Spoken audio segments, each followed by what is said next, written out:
நெடுஞ்சாலையில் திடீரென பிரேக் போட்ட திருமாவளவன் கார்.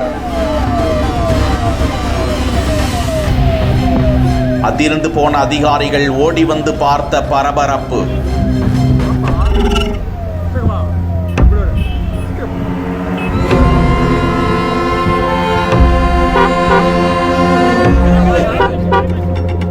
பல்வேறு நிகழ்ச்சிகளில் கலந்து கொள்வதற்காக எம்பி திருமாவளவன் தமிழகத்தின் பல்வேறு பகுதிகளுக்கும் அனுதினமும் பயணம் செய்து பல்வேறு நலத்திட்ட உதவிகளையும் மக்கள் நல பணிகளையும் திருமணம் உள்ளிட்ட வைபவங்களிலும் கலந்து கொண்டு சிறப்பித்து வருகிறார். புதுக்கோட்டையில் திருமண நிகழ்ச்சிக்காக சென்று கொண்டிருந்த திருமாவளவனை அப்பகுதி தொண்டர்கள் நெடுஞ்சாலையில் பார்த்து கையசைக்க அடுத்த கணம் வாகனத்தை நிறுத்த கூறிய திருமா அன்பாக அச்சிட்டு கொடுத்த காலண்டரை பெற்றுக்கொண்டு அங்கிருந்து கடந்து சென்றார். சிவனின் அருள் இருந்தால் மட்டுமே ஏற முடியுமா?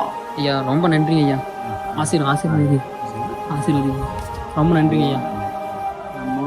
சேலங்க ஐயா. வேலி போட்டு உயிர் காக்கும் சிவசேவையில் முதியவர். இல்லை நாங்கள் உங்களை பார்க்கணுன்னு ரொம்ப ஆசையோட இந்த கம்பியெல்லாம் போட்டது நீங்கன்னு சொல்லியிருந்தாங்க. ரொம்ப நன்றிங்க ஐயா. சரி. 3825 அடி உயரம், வானம் தழுவி நிற்கும் லிங்க வடிவ கொண்டரங்கி மலை. இப்பதாங்க ஐயா போறேங்க ஐயா. சரி நன்றி. சரி. வலதுபுறம் போகணுங்க ஐயா. ஆமாங்க ஐயா. ஆமாங்க. சரிங்க ஐயா. நன்றிங்க. நன்றி.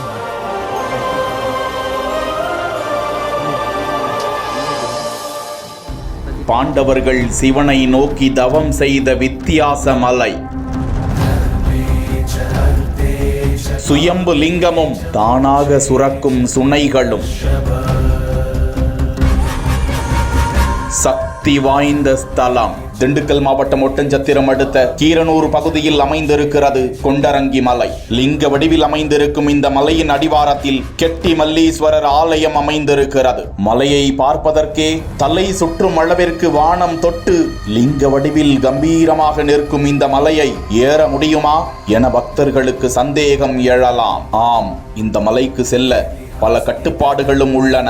மலையில் ஏறுவதற்கு காலை மாலை சிறந்த நேரம் என்றும், சுவாச பிரச்சனை கொண்டவர்கள், இதய பிரச்சனை உள்ளவர்கள் ஏறக்கூடாது. மலை ஏற்றம் எந்த அளவிற்கு கடினமானதாக இருக்குமோ அதே அளவிற்கு இறங்கும் போதும் மிக கவனமாக இருக்க வேண்டும். இந்த மலை உச்சிக்கு இந்த முதியவர்தான் 45 வருடங்களாக தன்னுடைய சொந்த செலவில் வேலி அமைத்து கொடுத்ததாக பக்தர்கள் கூறுகின்றனர். மேலும் அங்கேயே தங்கியிருக்கும் இந்த முதியவரின் பாதம் தொட்டு ஆசி பெற்றும் பல பக்தர்கள் செல்கிறார்கள்.